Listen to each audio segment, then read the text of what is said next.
대통령 탄핵소추안 표결이 무산됐고 여야 간 출구 없는 정쟁으로 혼란한 전국이 당분간 이어질 전망입니다. 시민단체들은 대통령의 퇴진을 촉구하면서 동시에 1인에게 권력이 집중되는 제왕적 대통령제의 문제점을 제기하고 나섰습니다. 부산시와 우리금융그룹이 창업 생태계 활성화와 투자 환경 조성을 위한 상호협력 업무 협약을 체결했습니다. 두 기관은 창업 생태계 강화와 투자 환경 조성, 지역경제 활성화에 협력할 예정입니다. 9일 오전 북구의 한 아파트 1층에서 80대 여성 A씨가 문이 열린 상태로 올라가고 있는 승강기에 타다 몸이 끼어 숨지는 사고가 발생했습니다. 경찰은 정확한 사고 경위를 조사하고 있습니다.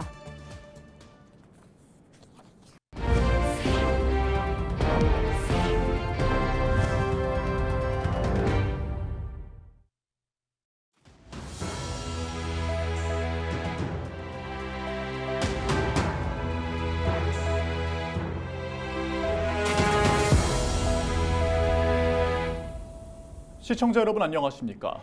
헬로티비 부산 뉴스입니다.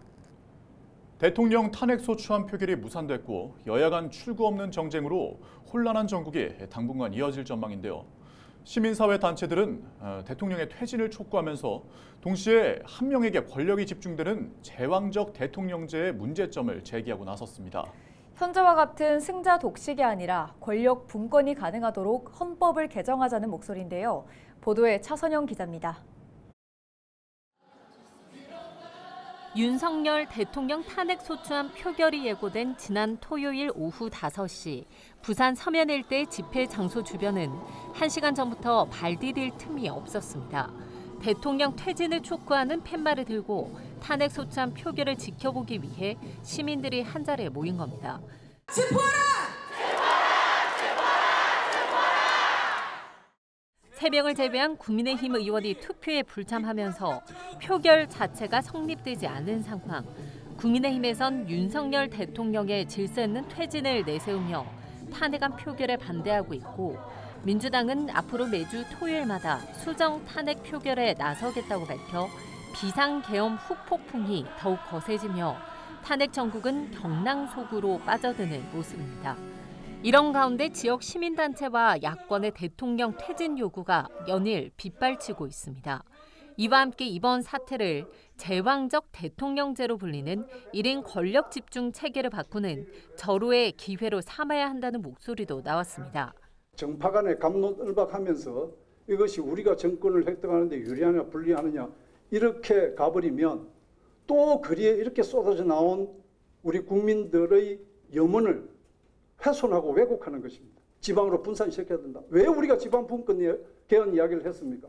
단순히 지역에 무슨 돈 좀 더 달라 이 차원이 아닙니다. 국가 운영의 틀을 혁신하자는 것입니다. 지역으로 분산시키라는 것입니다. 지역민들이 자기들이 책임하에 결정할 수 있는 구조를 만들어야 민주주의가 제대로 작동하는 것입니다. 출구가 보이지 않는 탄핵 정국 속에 헌법 개헌 논의에 탄력이 붙을지 주목됩니다. 헬로티비 뉴스 차선영입니다. 진보당 부산시당은 9일 부산시청 앞에서 기자회견을 열고 내란의 주범인 대통령을 즉각 체포해야 한다고 목소리를 높였습니다. 진보당은 지난 3일 비상계엄을 내란으로 규정하고 대통령은 증거 인멸 가능성이 매우 높다며 긴급체포와 즉각적인 수사를 촉구했습니다. 또 이들은 김용현 전 국방부 장관과 계엄사령관 박안수, 국군 방첩사령관 여인형을 비롯해 777 사령관 박존성 등 1차 계엄에 동원된 핵심 지휘관의 즉각적인 구속 수사도 필요하다고 주장했습니다. 부산 시민운동단체연대 역시 성명서를 통해 한동훈 국민의힘 대표와 한덕수 국무총리가 강조한 질서 있는 조기 퇴진 메시지 역시 대통령 즉각 퇴진이라는 국민 요구를 철저히 외면하고 헌법적 근거가 전혀 없는 위헌적 주장이라고 목소리를 높였습니다. 9일 오전 8시 20분쯤 북구의 한 아파트 1층에서 80대 여성 A씨가 문이 열린 상태로 올라가고 있는 승강기에 타다 몸이 끼이는 사고가 발생했습니다. A씨는 병원으로 긴급 후송됐지만 숨졌습니다. 경찰은 A씨가 엘리베이터를 탑승한 순간 문이 열린 상태로 승강기가 올라가면서 사고가 난 것으로 보고 정확한 사고 원인을 조사하고 있습니다. 9일 오전 3시 49분쯤 구서동 방향 오륜 2터널 2차로를 진행하던 1톤 냉동 탑차가 전방에 고장으로 인해 정차해 있던 25톤 트레일러 차량을 추돌하는 사고가 발생했습니다. 교통사고의 충격으로 누출된 연료와 오일류 등이 마찰열과 스파크에 의해 착화돼 1톤 냉동 탑차에 불이 붙었습니다. 불은 약 30분 만에 꺼졌지만 이 사고로 1톤 냉동 탑차 운전자 50대 A씨가 숨졌습니다. 경찰과 소방 등은 정확한 사고 원인을 조사하고 있습니다. 8일 오전 8시 30분쯤 해운대 앞바다에서 부패한 남성의 시신 한 구가 발견됐습니다. 해양경찰서에 따르면 바다에 사람이 빠진 것 같다는 주민의 신고를 받고 출동한 소방이 시신을 인양해 해경에 인계했습니다. 해경은 부패가 심해 신원 확인과 함께 구체적인 사망 경위 등을 조사하고 있습니다. 부산시청역 마을버스 정류장은 연제구에서 이용객 수가 가장 많은데요. 인근 시내버스 BRT 정류장과 비교해도 적지 않은 승객들이 이용하는 곳이지만 시설은 열악해 민원이 이어지고 있습니다. 무슨 일인지 HCM 부산방송 송태훈 기자가 알아봤습니다. 부산시청 도시철도 인근 마을버스 정류장. 연제구 마을버스 5대 가운데 4대가 이곳 정류장을 통과합니다. 승하차 승객들과 유동인구가 뒤섞이며 출퇴근 시간마다 붐비는 실정입니다. 많이 붐비는 곳이에요, 이곳은. 마을버스들이 많이 움직이니까 많이 사람들이 움직이더라고요, 여기서. 최근에는 대규모 아파트까지 들어서면서 이용객이 더 늘어났지만 정류장 시설은 열악한 게 현실. 한파나 폭염, 우천시 취약할 수밖에 없는데 정류장 밖 인도까지 가득 메운 채 버스를 기다리는 승객도 적지 않습니다. 국토교통부 통합정보 시스템을 보면 연제구 마을버스 정류장 가운데 부산시청 정류장 이용객 수는 하루 평균 1000명 남짓으로 높은 수치를 기록했습니다. 7대 시내버스가 오가는 연산교차로 방면 시청역 BRT가 1800여 명인 점과 비교하면 큰 차이가 없을 정도입니다. 연제구에 5개 마을버스 노선 중에 4개의 노선이 이곳에 정차를 하기 때문에 특히 출퇴근 시간에 많은 분들이 줄을 서고 대기 시간이 상당히 깁니다. 그리고 번잡하고 이래서 시민들이 좀 편안하게 이용할 수 있도록 대기하면서 스마트폰 충전도 하고 그리고 다음 버스를 기다리면서 우천이나 혹한으로부터 좀 대비할 수 있는 이런 공간들이 절실하다는 요구가 계속 올라오고 있습니다. 정류장 시설 개선을 촉구하는 주민들의 민원도 100건을 넘었습니다. 연제구 마을버스 정류장 가운데 이용객 수가 가장 많은 시청역. 쾌적하고 안전한 시설 확보가 빠른 시일 내에 이뤄질 수 있을지 주목됩니다. HCN 뉴스 송태웅입니다. 부산시와 우리금융그룹이 9일 창업 생태계 활성화와 투자 환경 조성을 위한 상호협력 업무 협약을 체결했습니다.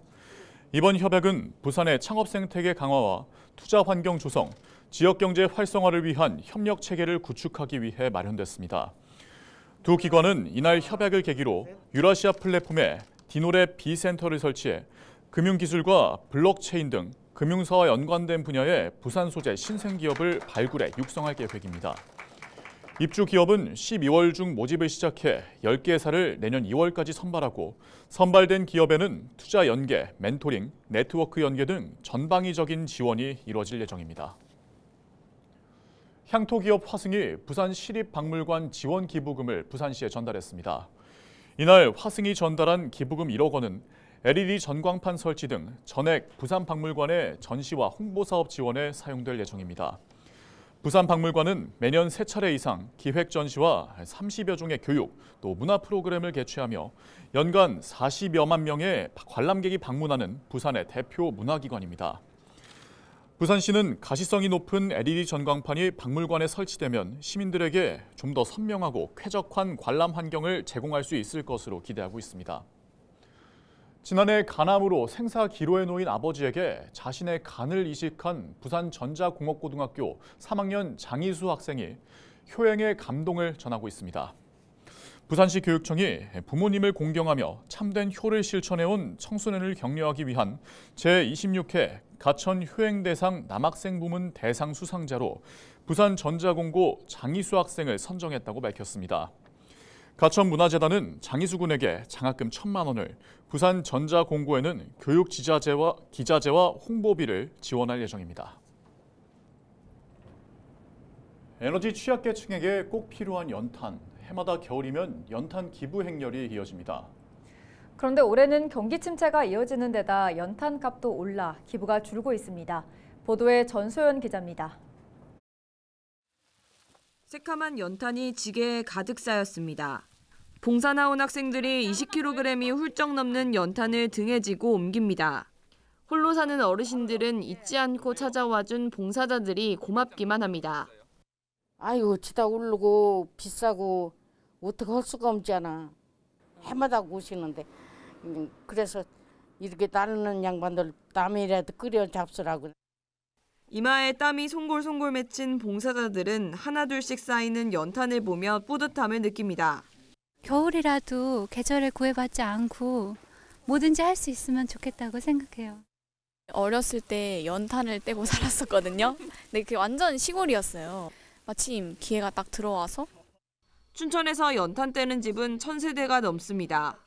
대부분 거동이 불편한 노인들이 사는 곳이라 연탄 봉사가 절실합니다. 하지만 나날이 오르는 물가에 최근 기부가 주춤하는 추세입니다. 지난해 850원이던 연탄 가격은 올해 900원으로 올랐습니다. 연탄이 경북 예천 문경에서 오고 있습니다. 운반비나 인건비 상승 등으로 인해서 올해도 가격이 오르고 있습니다. 전반적으로 경제가 어렵다 보니까 예년 대비 30% 정도 감소한 상황입니다. 주머니 사정이 녹록지 않아지면서 노인복지관에는 김치와 생필품 등을 전달하겠다는 기부 문의도 줄었습니다. 올해 같은 경우에는 오히려 저희가 이제 막 없어서 안 주셔가지고 달라고 해서 연락드려서 이렇게 받아오는 상태거든요. 조금 분위기가 좀 달라졌죠. 차가운 날씨에 시름이 커지는 겨울. 취약계층을 향한 따뜻한 관심이 필요해 보입니다. 헬로티비 뉴스 전소연입니다. 보건복지부가 주관한 아동정책 시행계획 평가에서 부산시가 3년 연속 최우수지자체에 선정됐습니다. 보건복지부는 전국 17개 시도와 229개 시군구를 대상으로 아동정책 시행계획 추진 실적을 평가하고 있으며 부산은 강원과 함께 최우수지자체로 뽑혔습니다.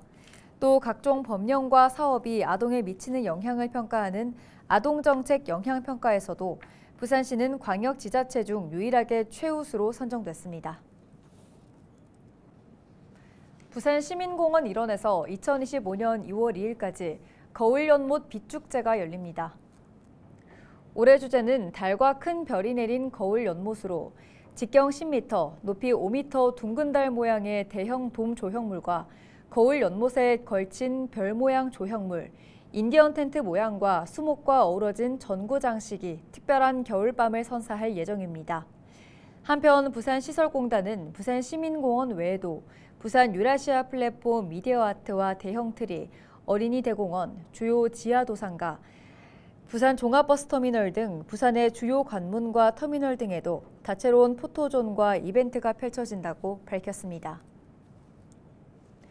창원시가 올해 창원을 빛낸 10대 뉴스를 설문조사로 선정합니다. 설문조사는 10일부터 14일까지 진행되며 창원시 누리집에 접속해 올해 창원을 빛낸 주요 정책 30개 중 10개를 선택하면 됩니다. 창원시는 오는 18일 올해 창원시정 10대 뉴스를 선정해 발표할 계획입니다. 창원시 75세 이상 어르신은 내년부터 시내버스를 무료로 이용할 수 있습니다. 75세 이상 어르신들은 현재 월 8회 한도 내에서 창원 시내버스만 무료로 이용할 수 있지만 내년부터는 전국 시내버스와 지하철 등 횟수 제한 없이 이용할 수 있습니다. K패스 카드는 은행에 방문하거나 카드사에서 온라인으로 발급받을 수 있습니다. 카드를 신청하고 수령 후에는 반드시 K패스 앱 또는 홈페이지에서 회원 가입을 해야만 이용 금액을 환급받을 수 있습니다. 김해 장유에서 부산 명지를 잇는 시내버스 신규 노선이 신설돼 오는 16일부터 운행됩니다. 신설 노선은 김해 장유동에서 부산 지사동, 명지동을 오가는 914번 노선으로 일반 버스 요금이 부과됩니다. 또 안전사고 예방과 배차 정시성 등을 위해 도내 최초로 현금 없는 시내버스로 시범 운행되며 성과에 따라 김해 전체 노선 확대도 검토됩니다. 이상으로 뉴스를 마칩니다. 함께해 주신 여러분 고맙습니다.